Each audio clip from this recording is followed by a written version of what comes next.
What is up, everybody? Welcome to DFS by the Numbers. These are my full card breakdown and predictions for UFC Vegas 57. We have Arman Tsarukyan going against Mateusz Gamrot.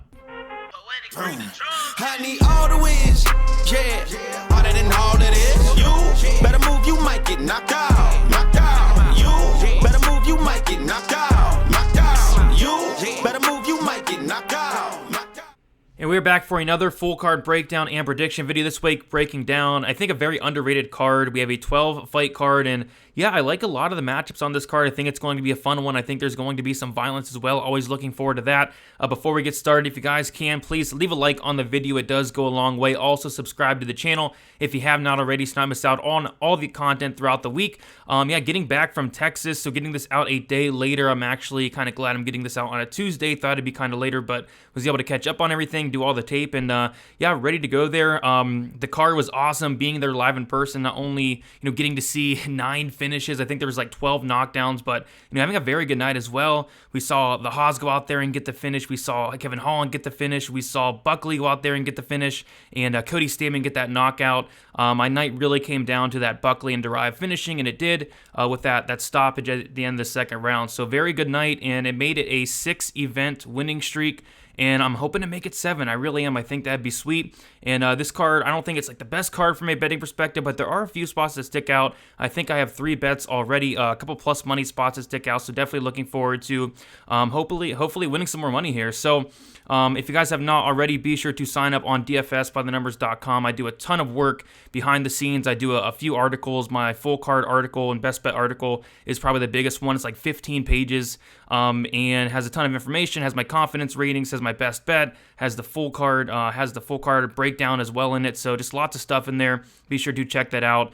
And especially now, because we have a lot of MMA coming in the next couple weeks. We have 5 events in July, which is going to be crazy. 2 pay-per-views in July, so lots of great events coming our way.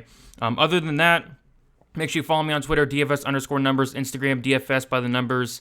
Pretty active on the socials, typically, especially on fight days, and going to be going live for my final thoughts video on the MMA Engine, and that's going to be Friday, 7 o'clock p.m. Eastern Time after the weigh-ins, and then back here on my channel, DFS by the numbers, for the best bet with me, Uncle Weezy, Narco Cop, and Eric, and that is 1 hour prior to the prelims. Not sure when the fights start this weekend, but we'll go live 1 hour prior to when those start there. So I say we get into it.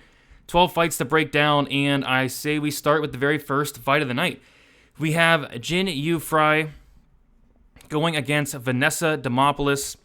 We have Jin Yu Fry. She is 37 years old, 5'3", with a 65-inch reach, 11-6 and 3-2 in her last 5 fights. Vanessa Demopoulos, 33 years old, 5'2", with a 62-inch reach, 7-4 and 2-3 in her last 5 fights. So I researched this fight, and I was like, yeah, hey, I think it's a good matchup for Jin Yu Fry. I think she wins this one, and I'm one of the biggest Jin Yu Fry haters out there. I typically try to look to fade her, and we'll talk about why, but I was like, hey, I really like her in this matchup. And then I see the odds, and we actually have Jin Yu Fry as a minus 275 favorite. She opened up minus 300. So, yeah, I mean, I think she wins the fight, but my goodness, I would never, ever lay a price like that on a fighter like Jin Yu Fry. Demopoulos, she's a plus 235 dog, and the reason I wouldn't lay that price on Jin Yu Fry is for a lot of reasons. I mean, she is a 37-year-old strawweight. She's very small for the division, but she's actually going to have a size advantage here. She's extremely, extremely low volume, and I want to talk about some of these striking numbers for Jin Yu Fry. In her debut against Kay Hansen, she actually gets outlanded against Kay Hansen 31-26. She gets outlanded 80-26 against Luma Lookboonmee, and then she even gets outlanded by Gloria DePaula 31-24. So prior to her last fight against Ashley Yoder, the most strikes she landed was 26 against Luma and 26 against Hansen, and then against Yoder, that's the most she's ever landed, 88, but she still gets outlanded by Ashley Yoder. So 4 fights, she has never outlanded an opponent. And I mean, I'd be very shocked if Vanessa Demopoulos went out there and outlanded Jin Yu Fry, but still, like, Demopoulos, although she's going to be at a huge striking disadvantage, she probably does go out there and throw more. But, Fry, this is a good fight for her, I think. Fry's takedown defense, very good, 90%. And then on top of that, Demopoulos just has no wrestling whatsoever. You'll see her outside the UFC pulling guard, and I just don't think that's going to work here. She's over 8 on takedowns thus far in the UFC, Demopoulos, and I don't see her getting down Fry. I think this does primarily stay standing, and outside of Demopoulos pulling guard and Fry falling her down to the mat and getting armbarred, I think if Fry does fight smart, keep this on the feet, use her takedown defense, I think she does outstrike Vanessa Demopoulos, but at the same time, minus 300, although Demopoulos is at a big striking disadvantage, her just doing stuff could make this look very close, kind of like the Yoder fight. Yoder was throwing a lot of volume. Ultimately, it did look kind of close. So, Jinh Fry should not be minus 300 against anybody. I favor her in this fight. I'm going to pick her in this fight. I'm going to pick her to win by decision, but that price tag is just ridiculous. But give me Jinh Fry. Give me Jinh Fry by decision. All right, next we have a fun fight. We have Mario Bautista going against Brian Kelleher. We have Mario Bautista, 28 years old, 5'9", with a 69-inch reach, 9-2 and 3-2 in his last 5 fights. Brian Kelleher, 35 years old, 5'6", with a 64-inch reach, 24 and 13, and 3-2 in his last 5 fights. We'll take a look at the odds. We see that Mario Bautista opened up minus 140. He's currently minus 170.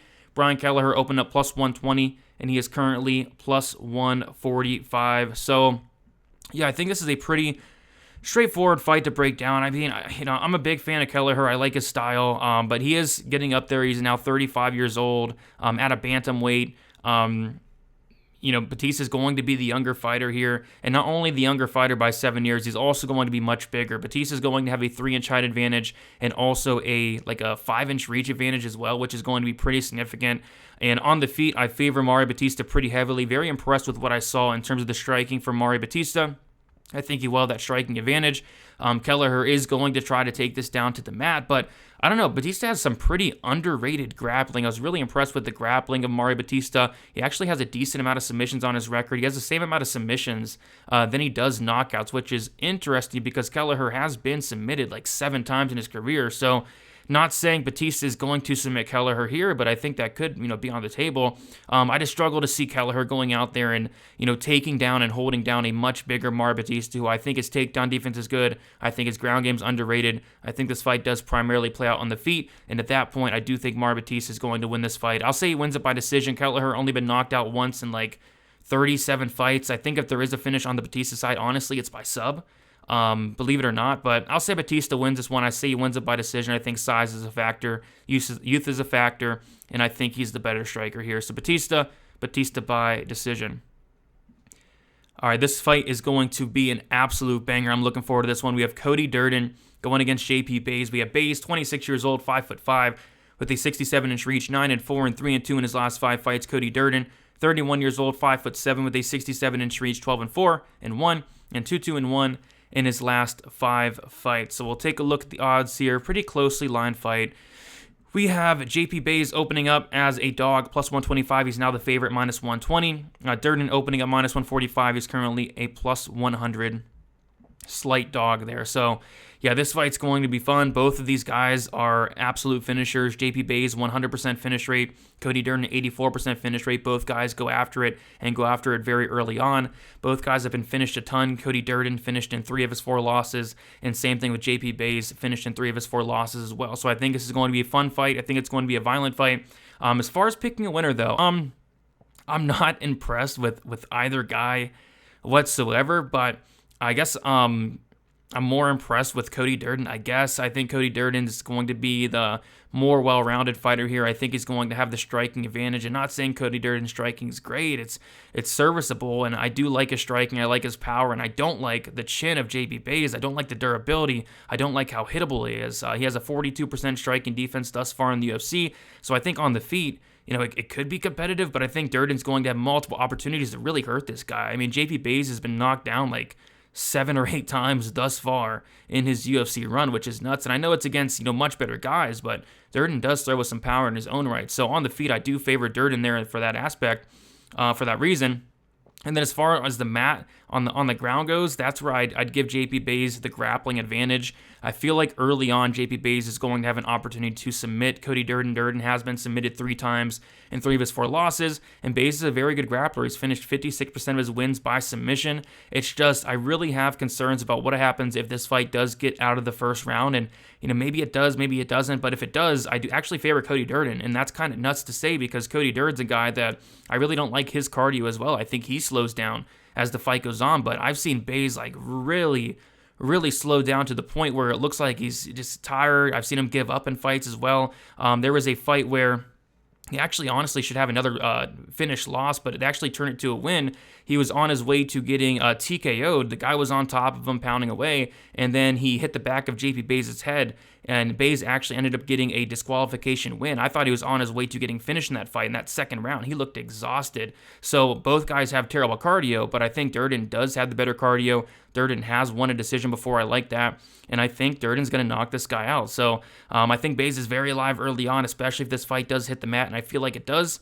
He's also very young as well. Like JP Bae very well could make improvements. I think that's on the table. He's only 26 years old, but I've just been extremely unimpressed with both guys, but I think I just slightly trust the Cody Durden side a little bit more. I'm going to say Cody Durden does knock out JP Bae. I'm going to say he finishes him in that second round knockout for Cody Durden. But yeah, kind of a tough fight to call from a pick perspective here, but I'll take Durden for the upset, and I'll take him to win by second round knockout. All right, Raulin Paiva going against Sergey Morozov. We have Sergey Morozov, 33 years old, 5'6", with a 67-inch reach, 17-5, and 3-2 in his last 5 fights. Paiva, 26 years old, 5'8", with a 69.5-inch reach, 21-4, and 3-2 in his last 5 fights. Another guy that's very young here in Paiva, only 26 years old, going against a much older Sergey Morozov here, 33 years old. But we take a look at the odds, and yeah, another closely lined fight here. We have Morozov opening up -110 pick'em, currently -130. Paiva opening up -110. He is currently +110. So this is a fight where initially I thought I really liked Morozov to win this fight. I'm a guy that not too high on Paiva, honestly. I've tried to fade him here or there. I had a big bet on Kyler Phillips against him, and I thought Kyler Phillips won that fight. Or at the very least, a draw should have happened in that fight. But Paiva's a guy that I don't know. I guess I underrated him a little bit. Like he's a good fighter overall. He's good striking. He's a black belt in BJJ, and again, he's young. He's going to be improving. So I think I need to cut him a little bit of slack because he's going out there. He's winning fights. He went out there, beat Kyler Phillips, although I didn't agree with the decision. He beat Zalgasuma Gulov, although I didn't agree with the decision. He beat Mark De La Rosa. He beat Alan Nascimento on the Contender Series. That was a good win. So I think this guy's good. Obviously, went out there and got starched by Sean O'Malley, but he's not going to have to worry about that in this fight against Morozov. What he's going to have to worry about is the takedowns. On the feet, I actually really like the striking of Morozov. In his debut, I was not expecting him to go out there and be competitive with Khalid Taha. I had a bet on Morozov at plus money in that fight, and I expected him to go out there and get takedowns, rinse, repeat, and he did a little bit of that, but he also did a decent amount of striking, and he looked good. And then there's the Douglas Silva de Andrade fight where Andrade knocked this guy down 3 times, and that's kind of where I lose a lot of confidence in as far as picking and betting Morozov this week. I really question the chin of Morozov. Not only was he dropped 3 times against Douglas Silva de Andrade, but the guy's been knocked out outside the UFC as well. This is a guy in Morozov who has been finished a total of 4 times. 3 by sub, 1 by knockout, a lot of club and sub losses. He got club and subbed by Umar Nurmagomedov. Nurmagomedov hurt him very bad in that second round with a head kick, kind of wobbled him, almost finished him there. He ended up getting a takedown and then finishing Morozov with a rear naked choke. And then the same thing with Douglas Silva de Andrade. He hurt Morozov bad multiple times, ended up submitting him as well. So I questioned the chin of Morozov. I questioned the grappling defense. Like Paiva's a black belt. So although I think this is a very winnable fight for Morozov, we've seen that Paiva, he does struggle with the takedown defense. Kyler Phillips took him down 4 times. Zalgasuma Gulov took him down twice. Bontarin took him down twice in less than 3 minutes. Kaikar France, a striker, took him down twice. And then Alan Nascimento, who does not have great wrestling, took him down as well. So I think the path to victory is there for Morozov. But on the feet, although Paiva, I don't really think is that much of a dangerous striker. Like, could he hurt Morozov? I'm not sure. Could he sub Morozov? I don't think so. But those are kind of the things going through my head in terms of, this is kind of a fight I want to stay away from. So I like Morozov here. I think the striking's competitive. I think he mixes in the takedowns. I think he wins minutes, but I don't like his chin. I don't like his submission defense. I don't really like the cardio. This could get sketchy. So initially, I really liked Morozov, but after getting into the tape and researching into it more, this is a fight I'm going to stay away from. But as far as a pick goes, I'm going to take Morozov to kind of grind this one out, have some success in the striking, but mostly have success in terms of getting the takedowns and the control time. But this one could get sketchy for sure, especially if he wants to go out there and stand and bang and test his chin against Paiva, who has shown not a ton of finishing ability, but he did knock out Mark De La Rosa, so we'll see what happens. But Morozov for me, Morozov by decision, closely lined fight, and I think it's a closely lined fight for a reason. This fight's kind of tough to call, but give me Morozov for the win here. All right, this should be a good one. We have TJ Brown going against Shayilan Nuerdanbieke, and yeah, I'm looking forward to this one. It should be a fun one. We have TJ Brown, 32 years old, 5'9" with a 73.5-inch reach, 16-8. and 3-2 in his last 5 fights. Shayilan Nuerdanbieke, 28 years old, 5'8" with a 69-inch reach, 36-10, and 3-2 in his last 5 fights. We'll take a look at the odds, and we'll talk more about that tail of the tape in a second. But we see that TJ Brown opened up as a -250 favorite. He's -210. Shayilan opened up +210. He's currently +180. When I saw the line, I was like, my goodness. TJ Brown should not be this price tag against anybody. How could you trust TJ Brown? The fight IQ is not there at all. The cardio is not there. This guy's sloppy at times. He's been finished a ton. How could you trust TJ Brown? But, after digging into the tape, I really do like TJ Brown in this fight. So Shayilan, the dude's only 28 years old, and he has 46 professional fights. I mean, this guy has a ton of fights. Some of the most fights you'll see out of guys in the UFC, and the guy's only 20 years old. It's nuts. So he's going to have the experience advantage, although he's going to be 4 years younger than TJ Brown.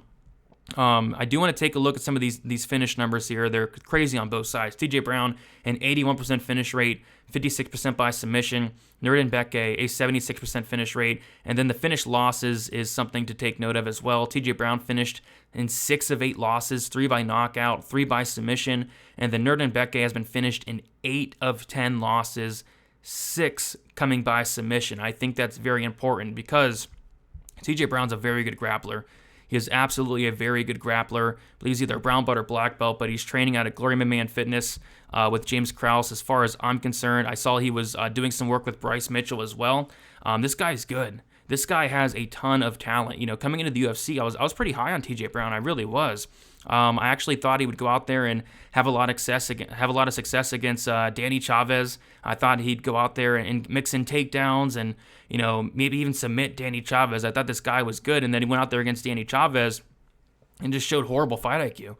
He didn't even try to attempt to take down Chavez up until it was too late. It was like late second round. His legs were beat up. He was tired. That's when he decided to go in there and try to take down Danny Chavez. So showed very bad fight IQ there. This guy got submitted against Jordan Griffin. That was not a good look. There's times where this guy, TJ Brown, looks very, very good, very impressive. And there's also times where I'm like, what are you doing in there? But this is a fight where I think it's a really bad matchup for Shayilan. Shayilan is about as one-dimensional as you can get, and although I don't rate TJ Brown striking that amazing, I think TJ Brown is most definitely going to have the striking advantage here, but this fight is going to hit the mat. Whether it's TJ Brown getting takedowns here, we saw Sean Soriano take down Nuerdanbieke. Nuerdanbieke, 33% takedown defense thus far in 3 fights. I don't think he has good takedown defense, or Nuerdanbieke is going to try to get this fight down to the mat. That's all he does. All this guy does is wrestle. He's not going to go out there and strike for long periods of time. If he does that, he's going to look bad doing it, and he's going to get beat. So this fight is going to hit the mat.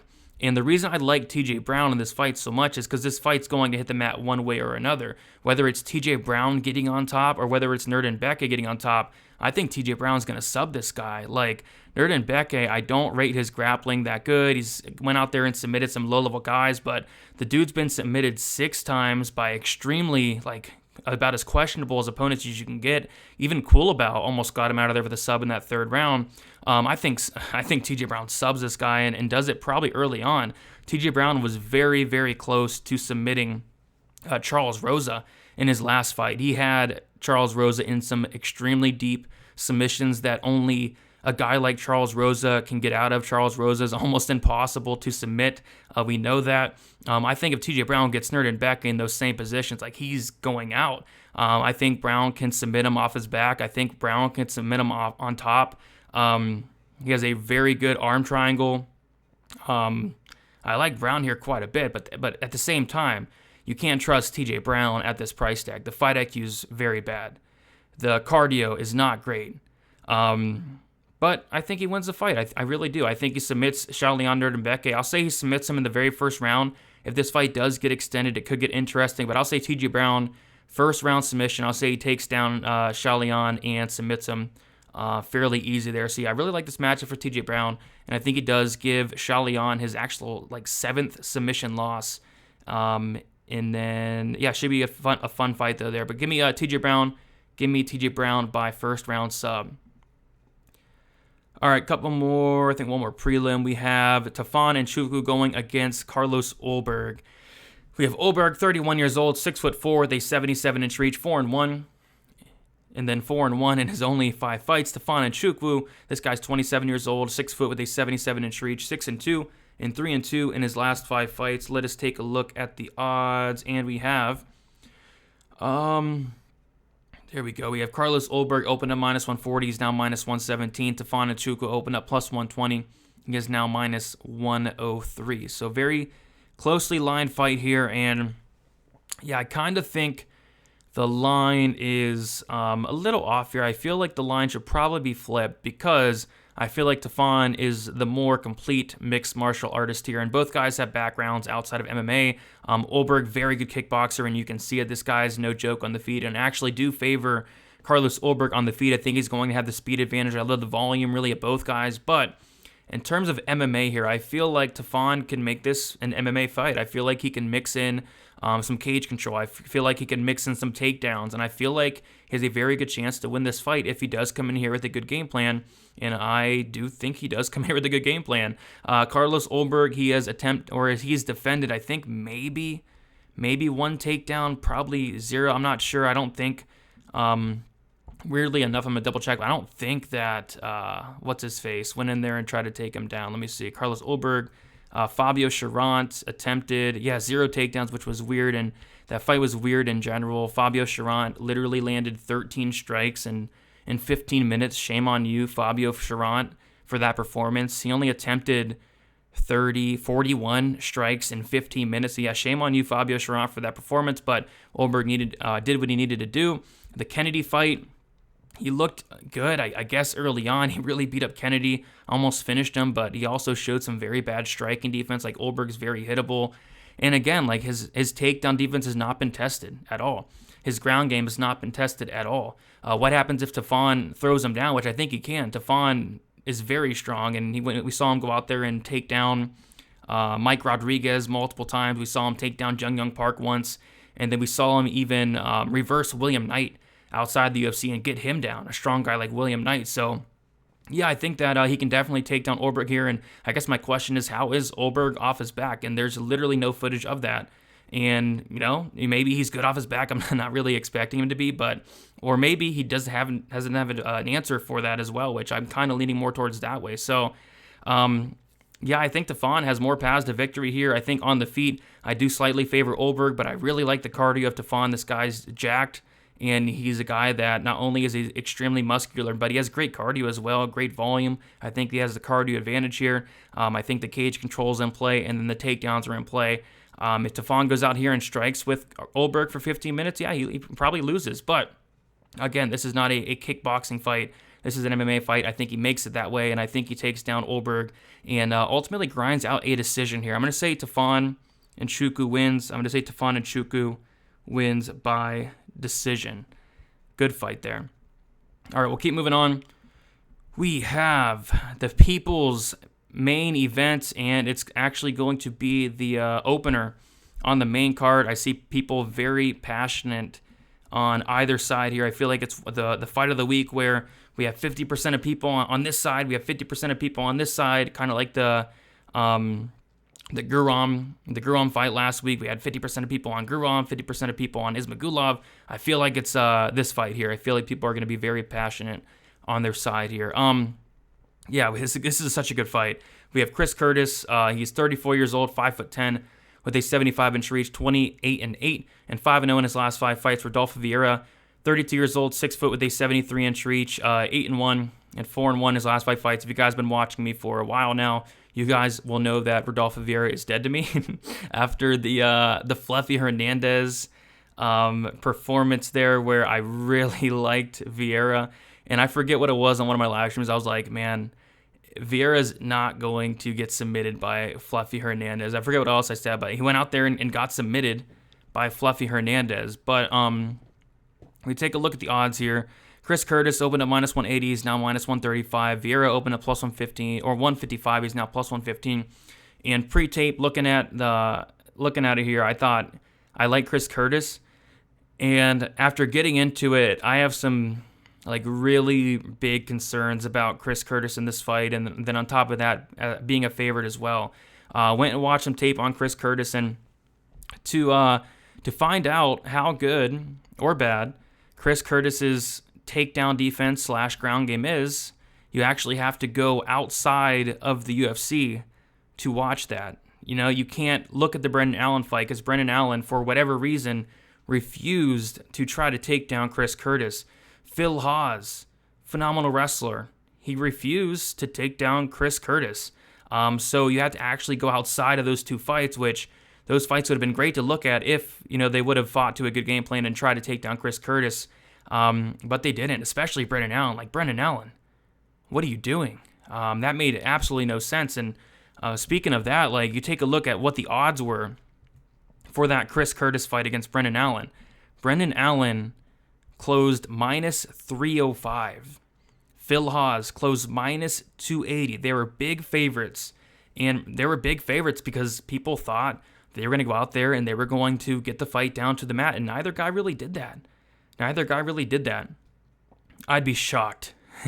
I'd be shocked if Rodolfo Vieira said, hey, Brendan Allen had success, Phil Hawes had success. Why not I, one of the best grapplers in the UFC, why not I go out there? Why not I test my striking against the action man, Chris Curtis? I'd be shocked if Rodolfo Vieira did that. But I go and watch some fights of Chris Curtis outside the UFC. His takedown defense isn't good. It's really not. His ground game is pretty questionable. This guy is giving up his back left and right. He's making a ton of mistakes on the mat. I've seen him get his back taken multiple times as well. If Rodolfo Vieira gets this guy down, he's subbing him, no question about it, especially with the mistakes I saw Chris Curtis make on the mat. So, yeah, I think it's a very winnable fight for Rodolfo Vieira. I think he comes out here. I think he gets the fight down to the mat very early. Chris Curtis is going to be at a size disadvantage. And Rodolfo Vieira, this guy is extremely strong. And not only is he a phenomenal black belt, this guy is a good wrestler as well. He's able to get the fight down to the mat. He's averaging 5.77 takedowns per 15 minutes at a 50% accuracy. This guy can pick you up and slam you. I've seen Chris Curtis get picked up and slammed. And like I said, I've seen him give up his back more than I'd really like to see in this fight. So if he gives up his back to Rodolfo Vieira, the fight's going to be over. Vieira, very good back takes, and obviously one of the best grapplers in the UFC, submitted by Fluffy Hernandez or not. I think Vieira subs Chris Curtis very early on, but at the end of the day, this is a fight that is lined -750. Fight doesn't go to decision, and somebody's getting finished here. I think it's either Vieira early or I think it is Chris Curtis late. If Chris Curtis does survive that first round, yeah, he's going to knock out a very tired, very gassed out Rodolfo Vieira. It's just he has to survive that first round, and I'm not convinced he does. So I'm going to take Rodolfo Vieira here for the upset. I'm going to take Rodolfo Vieira to win by first round submission. I think he has all the tools and more to go out there, take down Chris Curtis, and finish him shortly after. But, this is the first fight in the UFC where Chris Curtis is getting some respect. He's a -130 favorite. Again, he was +290 against Brendan Allen. He was +285 against Phil Hawes, and now he is -130 against one of the best grapplers in the division. So we'll see what happens, but I like Rodolfo Vieira here. I like him to win by sub. If you like Vieira as well, I think the Vieira first round prop could be something to look at. But you can't count on Curtis. You really can't. A lot of people are going to be on Curtis. A lot of people are going to be very passionate about it. I'm sure I'm going to get a lot of mean comments down below because I did pick against Chris Curtis. People really like this guy a lot. And I get it. He's a very, very good fighter. But Vieira is going to have a big opportunity to win here in the first round. So I'm going to take the underdog here in Vieira to win. I'm going to take him to win by a very first round submission. This is my favorite fight on the card outside the main event. It's going to be a very good one. All right, moving on, we have Umar Nurmagomedov going against Nate Maness. We have Nurmagomedov, 26 years old, 5'8", with a 69-inch reach, 14-0. Obviously 5-0 in his last 5 fights. Nate Maness, he is 30 years old, 5'10", with a 72-inch reach, 14-1, and 4-1 in his last 5 fights. We take a look at the odds, and we have the biggest favorite on the entire card, one of the biggest favorites of the year. And we have Nurmagomedov opened up minus 500, and he's already minus 1,200.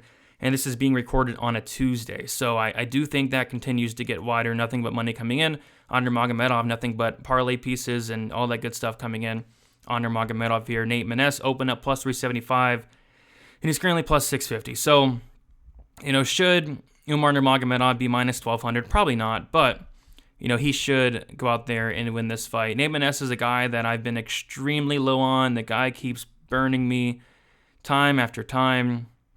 After time, I thought, Johnny Munoz beat him in that fight, even with the point deduction. I thought at the very worst it was a draw, but no, they gave it to Nate Maness there. I had Tony Gravely bet in his last fight. Gravely knocks the dude out at the end of the first round.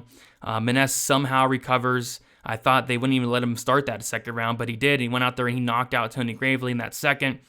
He was getting beat against Luke Sanders up until Luke Sanders pulled a typical Luke Sanders stunt and got finished in the second round by Nate Maness in a fight where Sanders was piecing him up, looking really good. So, Nate Maness, I'm just not impressed with the guy, but at the same time, it's impressive. This guy's 3-0 in the UFC. But, this is a tough matchup. I mean, Umar Nurmagomedov, the guy's only 26 years old, and this guy's good everywhere. I mean, this guy's striking's very good.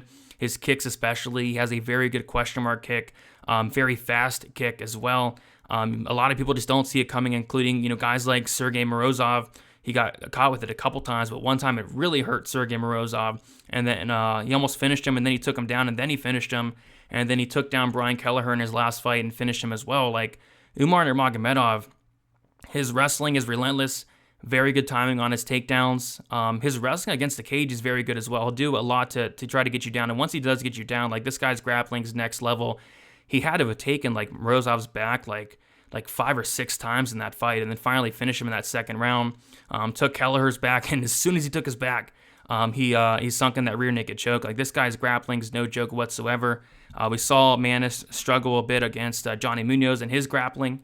We saw Munoz get on top in the first round and almost finish Nate Maness. And I think Umar finishes Nate Maness here. I think somebody gets finished here. Nate Maness, if he wins, if he pulls out the upset here, it's probably a knockout. Nate Maness has a lot of power in his hands. And like I said, Nate Maness keeps pulling wins out of his ass. I don't know what it is with Nate Maness, but I keep getting him wrong. I think I'm 0-3 in terms of picking Nate Maness. So hopefully I get this one right. I'd be kind of shocked if I didn't. But I like Umar here. I like Umar by finish. I think one takedown, the fight's over. This guy's grappling. Umar is no joke. And even on the feet, I feel like Umar is going to have success. I feel like he's going to outstrike Maness on the feet. And if he lands that head kick, he could knock Maness out as well. So whether it's a submission, whether it's a knockout, again, are the odds warranted? Minus 1,200? Probably not, but it's just really hard to make a case for Nate Maness outside of him landing a big shot. So I like Umar here. I think it takes him down, and once he does get him down, I think it takes Maness's back, and I don't think he's surviving after that. So give me Umar Nurmagomedov first round submission. I think he gets it done very early on. All right, 4 fights to go. We have Thiago Moises going against Christos Giagos. Not a fight that really overly looking forward to. We have Moises, though. He's 27 years old, 5'9", with a 70.5-inch reach, 15-6 and 3-2 in his last 5 fights. Giagos, 32 years old, 5'10", with a 71.5-inch reach, 19-9 and 3-2 in his last 5 fights. We see the odds here. Moises opened up minus 300. He's minus 240. Giagos opened up plus 250, and he's currently plus 205. Yeah, I don't know about that. Especially the opener, like minus 300. I don't know what was going on there, but I just feel like I can't trust Thiago Moises. Like this guy, in some fights he looks really good, and then in some fights he looks like really, really bad. He's inconsistent. Against Bobby Green, I thought he lost that fight. He won it, which is a good win. Against Alexander Hernandez, he went in there as a dog and outstruck Hernandez en route to a decision victory. He got submitted by Islam Makhachev. No shame in that. There is some shame in getting knocked out in 3 minutes against Joel Alvarez. I did not like the look of that. And he's a guy that I thought his striking was improving. Like I was, giving him props for his striking, getting much better after the Hernandez fight. But he just looked bad. He looked bad in that Alvarez fight. I don't know if something was wrong, like a weight cut or an injury, but he just looked bad in that Alvarez fight. And Alvarez kind of ran right through him. But yeah, this is a fight where it's a weird one. I think that, just Giagos, what does he struggle with? The takedown defense, 52%. What does he struggle with? Getting submitted. The guy's been submitted 4 times, 2 times in the UFC, 2 times outside the UFC. Thiago Moises, a very good grappler, black belt in BJJ. I think Moises should take this down to the mat, exploit that 52% takedown defense, and submit this guy. But to be honest, I just feel like I can't trust Thiago Moises. I really don't trust him to go out there and do that. It's a fight I want nothing to do with, but I got to go with the better grappler here in Moises. I think this fight does hit the mat one way or another, and I think Moises does get a submission win and give Giagos his 5th submission loss. But it's just hard to be confident. Moises, like I said, this guy is so inconsistent. I think he has a lot of talent, but just sometimes he looks bad in there. So who knows? Moises by sub. I'll say Moises by sub in that 2nd or 3rd round.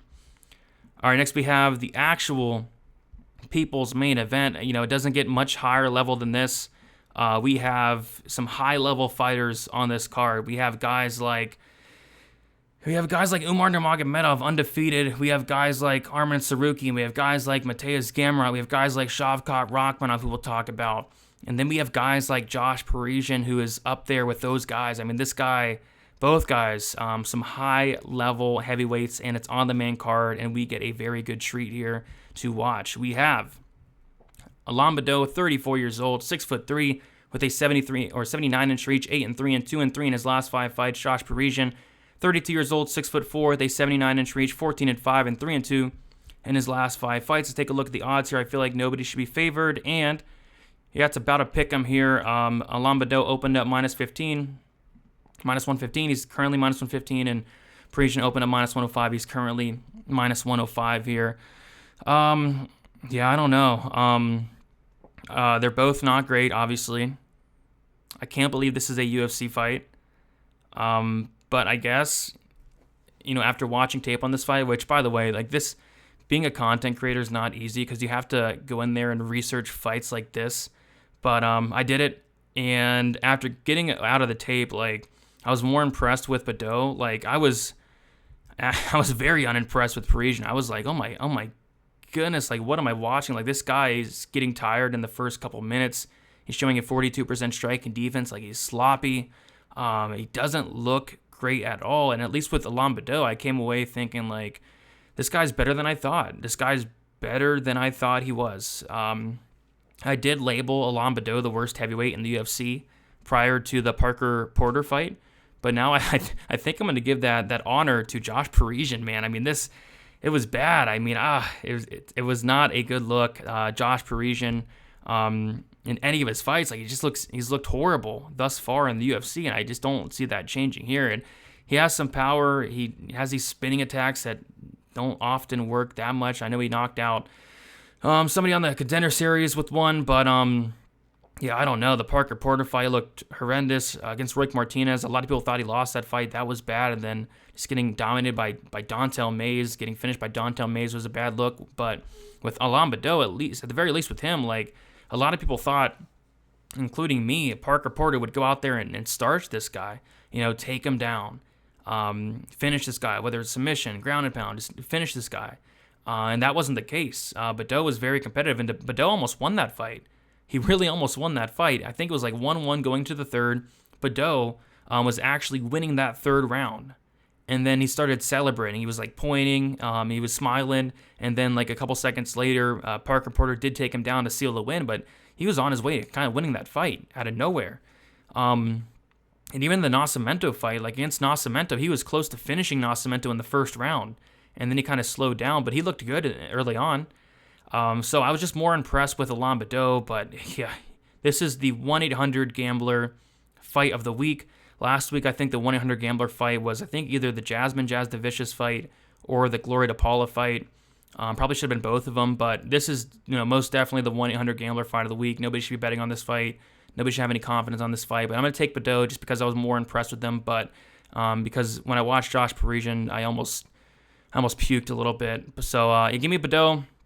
I think he's less worse than Parisian, and I think he does get it done by a sloppy, greasy, sweaty, heavyweight decision.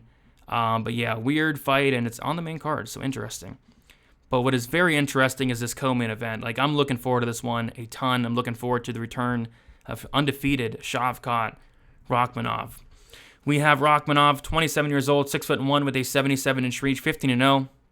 Obviously 5-0 in his last 5 fights. Neil Magny, 34 years old, 6'1", with an 80-inch reach, 26-8 and 4-1 in his last 5 fights. Shavkat Rakhmonov, a big favorite, opening up minus 275, currently minus 400. Magny opening up plus 235. He is currently plus 300.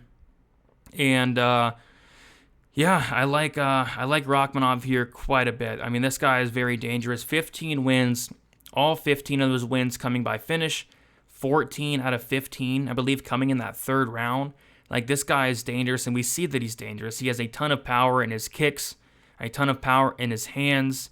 He has a underrated submission game as well. I think he has like 8 wins by submission and like 7 by knockout. Let me double check there.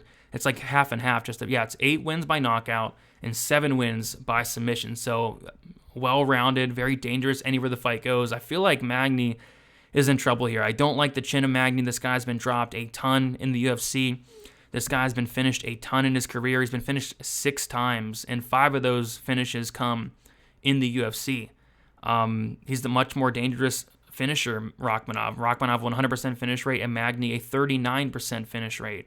And again, Magny's been subbed 4 times, and he's been knocked out twice. He's been hurt a ton. He's been dropped a ton. He even got dropped in his last fight against Max Griffin.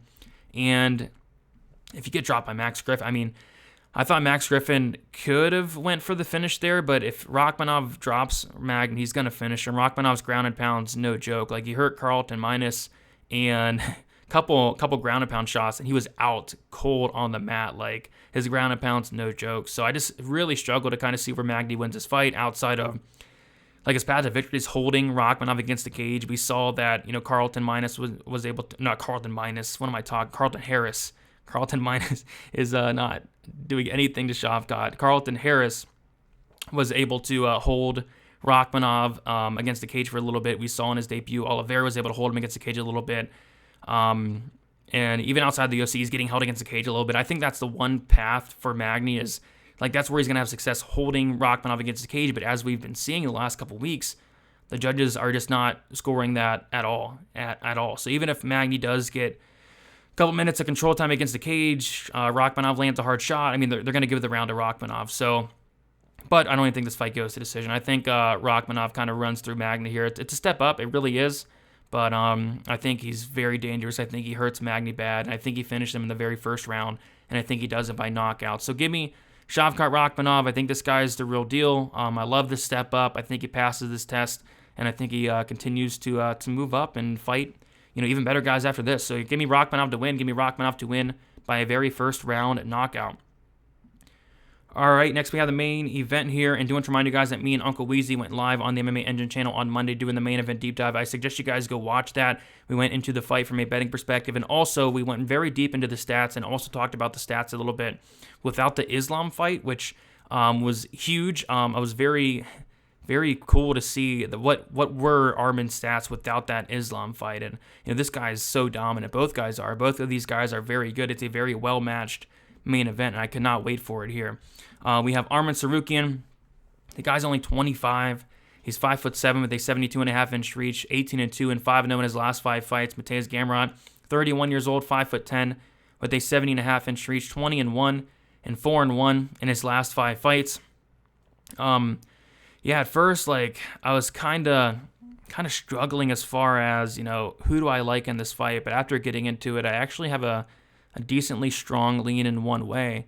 And it is going to be with the Tsarukyan side, and he's a favorite here. He opened up minus 140. He's currently minus 280. Gamrot opened up plus 120. He's currently plus 240. And I thought those odds were kind of wide, and yeah, they're wide, especially considering like Gamrot's very good. Gamrot is 22-1, and he arguably could be 23-0. This guy Gamrot is no joke. Well, he's 20-1. He could arguably be 21-0. He's very good everywhere. Both guys are very good everywhere. Both guys are extremely well-rounded, but I feel like, Arman should be able to have success here in the wrestling. In terms of the striking, I think it'll be very competitive here. I actually, Arman's striking has improved a ton throughout his career, and we've seen him, like, his striking's taken like a big jump up his last couple fights. He's throwing with some power. He's landing hard. He's hurting people, hurting Christos, Giagos bad and finishing him. Like, his striking's looking really good, but Gamrot, I like his striking as well. I like his combinations. I like the power of Gamrot. He's not a guy that has like that one punch power typically. He's a guy that damage kind of adds up, and you'll see it on guys' face. Like, guys are busted up. He has multiple doctor stoppages, multiple corner stoppages, and that's because he's cutting these guys up with his hands. Like, he's dangerous on the feet. Both guys are. But I feel like the big difference in this fight is not only the youth of Tsarukyan. He's going to be 6 years younger. He's going to go out there. He's going to keep improving. I mean, it's terrifying to even think about Tsarukyan being 25 years old and being this good, being this dominant outside the Islam fight. And even in that Islam fight, like, he had success. He had moments at times. Clearly, Islam won that fight 30-27, but he was able to take down Islam at points, was able to, if he got taken down, able to pop right back up most of the times there. Very impressive performance from, like, he was like 21, 22 at the time, which was nuts. But yeah, I think Tsarukyan's the real deal, but at the same time, I think Gamrot's the real deal as well. But I feel like Tsarukyan's going to be the one having success in the wrestling. Gamrot, very good wrestler in his own right, very good grappler in his own right. I just feel like it's going to be Tsarukyan that's going to be getting the takedowns, getting on top, getting control time. I guess one question mark I have is, what does Tsarukyan look like in that 4th and 5th round? Gamrot has been to a 4th round 3 times. He has been to a 5th round 2 times. Whereas Tsarukyan, this is going to be his very first time, where if this fight is to get extended, it's going to be his very first 4th and 5th round. So I guess that's my one question mark with Tsarukyan, but I kind of feel like he'll have the better cardio here. We saw Gamrot slowing down a bit in his last fight, and it was I think it was the Scott Holtzman fight where one of the commentators said that Gamrot said that he didn't think he had the cardio to push a wrestling heavy pace in the Guram fight, which was a 3-round fight. So Gamrot didn't have confidence in his cardio in a 3-round fight. So what is his cardio going to look like here in a 5-round fight, where there's going to be a ton of takedowns, a ton of control time either way, just a very hectic grappling heavy pace? I kind of feel like, although we've never seen it, Arman probably has the better cardio down the stretch here. So yeah, I like Arman here. The line's wide. It really is. Gamrot, he's very good, but I just feel like Arman's going to be the one getting takedowns and just going to rinse and repeat those. He's going to be on top. He's going to control Gamrot. We've seen Tsarukyan off his back a few times. Don't really know what Gamrot looks like off his back. Here and there, he's been taken down outside the UFC, but not a ton of footage there on Gamrot off his back there. I like Tsarukyan. I like Tsarukyan to get it done. In terms of how does this fight end, I want to kind of go with the decision there. I think this is a very back and forth fight, and I think Tsarukyan's going to win minutes there with the takedowns, the top control, and I say he gets a decision there. But again, both these guys are dangerous. I could see maybe a late finish for Tsarukyan, but I'll say a decision win for Arman Tsarukyan here. And what a fight this is. Phenomenal fight. Cannot wait for it, but I do like the Tsarukyan side. Tsarukyan by decision. We did it, guys. 12 fights, broke them all down. Like I said, a couple spots sticking out. I have 3 bets. I think there's some violent spots sticking out. There's some dogs sticking out. Some props sticking out. Probably not going to get into any of the parlays this week, but yeah, should be a good card. Should be a fun card, underrated card, and definitely looking forward to it. So before we get out here, guys, leave a like, subscribe to the channel if you have not already. Check me out on Twitter, DFS_numbers, Instagram, DFS by the numbers. Check out the website, dfsbythenumbers.com. Finally getting caught up with everything. Going to start my article soon here, so that should be out by Wednesday. And yeah, looking forward to keeping it rolling. 6 winning events in a row, going for 7, which should be nice. So yeah, looking forward to it, guys. Best of luck. UFC Vegas 57. Let's keep making some money. We'll talk to you guys very soon. See you guys.